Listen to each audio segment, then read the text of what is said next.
How to export a result of a command line in Windows command line into a text file. Like, for example, if we want to list all the files and folder in a directory and we want to save that list into a text file, how can we do that?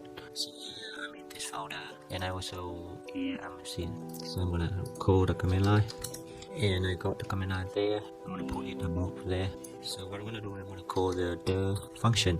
So the dir function is listing all the folder and the files inside this window. It's inside this current working directory, but it's displaying here.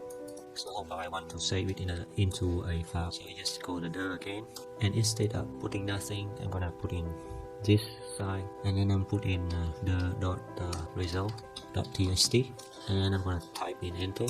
So you see here that in the folder you see that we got a new text file. If we open it using Notepad++, you see that we got all the output for this command, which is actually in this here. So it's very convenient for us to can use this to do some more analysis or manipulation. So actually inside Windows command line we can have a couple of SQL redirecting sign. For example, if you see something like this and then you have a command, or you have a command, for example command, and then you have something like this and the file name data.txt. So for this one is the meaning of this one is that the command will get the input data from this text file.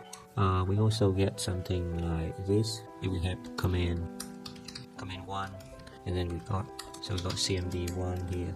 We'll do that in CMD2 here, something like this. With this sign we can understand that this command is running and it's output something, and then the output of command 1 is going to be the input of command 2.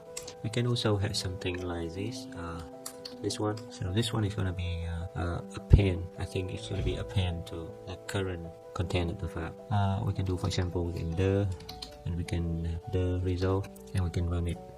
Okay, so let's open the result again, or maybe we can use more to open it. And we can see that this is the first page of the dir0, and we continue enter. As you can see that it's already. So the content of the dir0 is actually double the content of the dir command. And if we can open in here using Notepad, you can see that here the content of this is actually the first time we're using the dir command, and there's a second time. So we can use the next time. We can use the next time, and you can open it using Notepad. You can see that the first time, the second time, and the sixth time output of the dir command.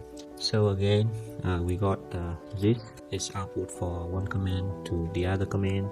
We got this is the input for the command. We got this sign is kind of output to a file, and we got this is append the output to a file.